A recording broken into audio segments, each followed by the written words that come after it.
Hi കൂട്ടുകാരെ, എല്ലാവർക്കും beauty and cookery channel by ആനുവിൻ്റെ പുതിയൊരു വീഡിയോയിലേക്ക്.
നാരൊക്കെ കളഞ്ഞു വെച്ചിട്ടുള്ള 2 ഓറഞ്ചിൻ്റെ അല്ലികൾ അതിലേക്ക് ഇട്ട് കൊടുക്കാം. ഇനി ആവശ്യത്തിനുള്ള പഞ്ചസാര കൂടെ ചേർത്ത് കൊടുക്കണം. ഇനി ഇതിലേക്കാണ് നമ്മൾ നേരത്തെ എടുത്ത് വെച്ച് കുറുക്കി വെച്ചിട്ടുള്ള ഗോതമ്പിൻ്റെ കൂട്ടില്ലേ, അതിൽ നിന്നും 1 ടേബിൾ സ്പൂൺ നമുക്ക് ഇതിലേക്ക് ഇട്ട് കൊടുക്കാം. നല്ല തണുത്തതിന് ശേഷം മാത്രം ഇട്ട് കൊടുക്കണം, അല്ലാന്നുണ്ടെങ്കിൽ ഗോതമ്പിൻ്റെ ചെറിയൊരു ടേസ്റ്റ് നമുക്ക് അറിയാനായിട്ട് പറ്റും.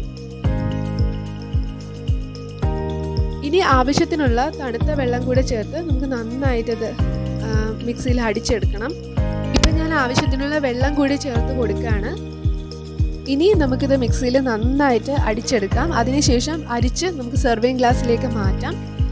ഇപ്പോൾ നോക്കിയാൽ നമുക്ക് മനസ്സിലാകും, സാധാരണ ഓറഞ്ച് ജ്യൂസിൽ നിന്നും നല്ല തിക്നെസ് ഉണ്ട്. ഒരു ഷേക്കിൻ്റെ ഒക്കെ ഒരു കൺസിസ്റ്റൻസിയിലാണ് ഏകദേശം വന്നിട്ടുള്ളത്. അപ്പോൾ ഇത് വളരെ ഹെൽത്തി ആയിട്ട് നമുക്ക് പ്രിപ്പയർ ചെയ്തെടുക്കാൻ പറ്റുന്ന ഒരു ഓറഞ്ച് ജ്യൂസാണ്. അപ്പോൾ നിങ്ങൾക്ക് ഇഷ്ടപ്പെട്ടെങ്കിൽ തീർച്ചയായിട്ടും ഇത് ട്രൈ ചെയ്ത് നോക്കണം. അതുപോലെ തന്നെ ഫ്രണ്ട്സിന് ഷെയർ ചെയ്ത് കൊടുക്കണം. അപ്പോൾ മറ്റൊരു വീഡിയോ ആയിട്ട് വീണ്ടും കാണാം. അതുവരെ take care, bye bye, thanks for watching.